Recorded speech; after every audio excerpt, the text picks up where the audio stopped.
1976 एक plane 286 passenger और 4 आतंकवादी। कुछ ही मिनट में एक नॉर्मल फ्लाइट बदल जाती है इंटरनेशनल क्राइसिस में। प्लेन हाईजैक हो जाता है और उसको ले जाया जाता है 4000 किलोमीटर दूर अफ्रीका के युगांडा में।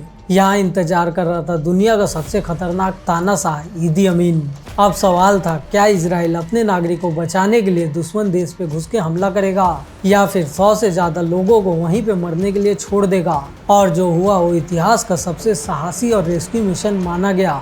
27 जून 1976 इजराइल के तेल अवीव बिन गुरियन एयरपोर्ट से एयर फ्रांस फ्लाइट 139 को पेरिस जाना था। इस फ्लाइट में थे 286 पैसेंजर और 12 क्रू मेंबर और फ्लाइट का स्पॉट था एथेंस, ग्रीस। एथेंस में 58 नए पैसेंजर उस टाइम फ्लाइट में चढ़े, लेकिन उसमें से 4 लोग ऐसे थे जो कि इस फ्लाइट को हाईजैक करने के लिए आए थे।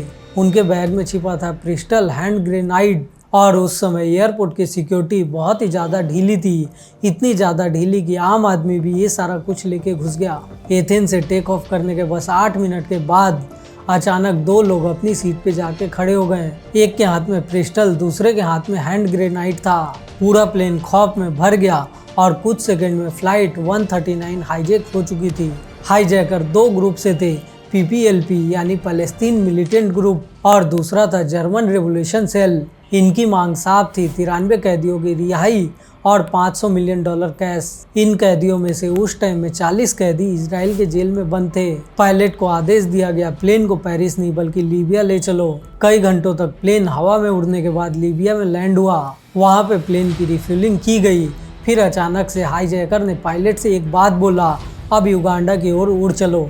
उस समय युगांडा का राष्ट्रपति था ईदी अमीन, एक बहुत ही क्रूर तानाशाह। उसके बारे में बहुत सारी अफवाहें थी कि उसने हजारों लोगों को मरवा दिया और वो अपने दुश्मनों को बहुत ही ज़्यादा यातनाएं देता है। और कुछ लोग तो ये भी कहते हैं कि वो इंसानों का मांस खाता था। लेकिन सबसे बड़ी बात, वो इजराइल का बहुत बड़ा दुश्मन था, इसीलिए हाईजैकर को पूरा पता था कि वहाँ उसको सपोर्ट मिलेगा।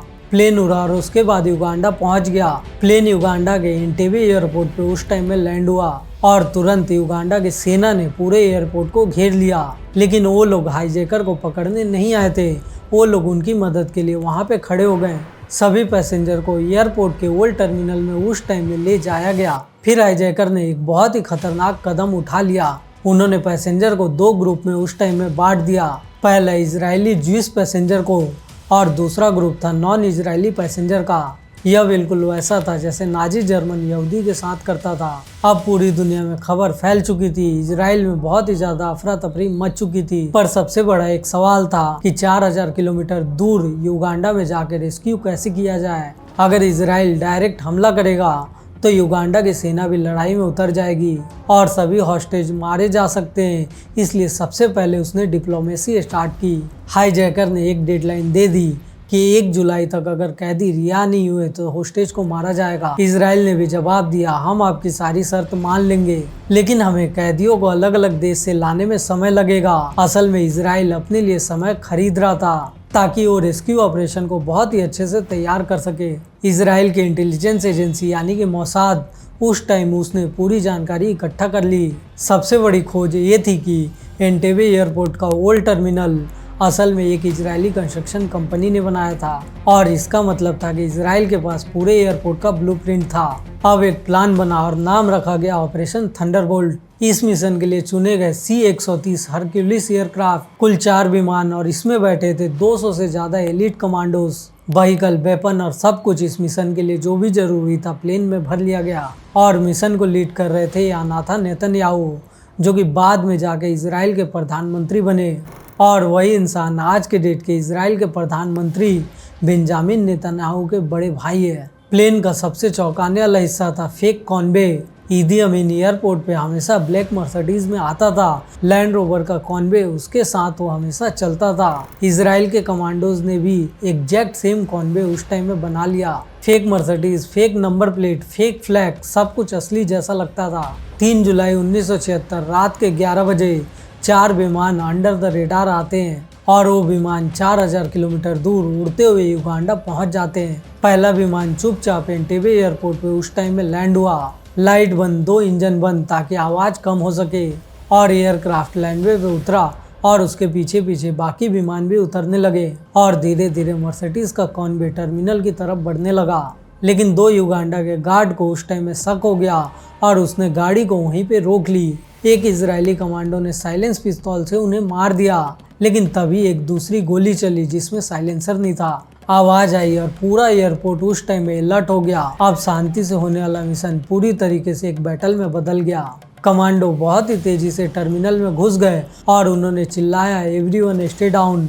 बस कुछ सेकंड और उन्होंने चारों हाईजैकर को वहां पे मार दिया और बाकी 3 आतंकवादी को भी उन्होंने धीरे से खत्म कर दिया। लेकिन क्रॉस फायर में वहां पे 3 लोगों की मौत हो गई जो कि इजराइल के नागरिक थे। उसी दौरान इजराइल की एक टीम ने युगांडा के 11 एयरक्राफ्ट को नष्ट कर दिया ताकि वो बाद में इजराइल के लोगों का पीछा ना कर सके। जब मिशन लगभग खत्म हो चुका था तभी युगांडा के एक सैनिक ने गोली मार दी और वो गोली सीधे जाके लगी याथन नेतन्याहू को। वो अकेले आदमी थे जो इस मिशन में इकलौते कमांडो शहीद हुए थे। कुल मिला के 7 हाईजैकर को उस टाइम में मार दिया गया। 45 से ज्यादा युगांडा सोल्जर उस टाइम में शहीद हुए और वहां पे 102 इजरायली लोगों को बचा लिया गया और इस पूरे ऑपरेशन को खत्म किया गया सिर्फ 53 मिनट में। और ये ऑपरेशन आज भी बहुत ही ज़्यादा ऐतिहासिक माना जाता है और ये दुनिया का सबसे ज़्यादा साहसी रेस्क्यू मिशन है। एक देश जिसने अपने नागरिक को बचाने के लिए 4000 किलोमीटर दूर दुश्मन के इलाके पे हमला कर दिया और दुनिया को दिखा दिया अगर बात इजराइल की हो तो इजराइल कहीं भी जा सकता है। अगर आपको ऐसी जियोपॉलिटिक्स वाली वीडियोस पसंद है तो इस वीडियो को लाइक, शेयर और चैनल को सब्सक्राइब जरूर कीजिएगा। मिलते हैं आपसे आने वाले अगले वीडियो में, तब तक के लिए बाय और जय हिंद।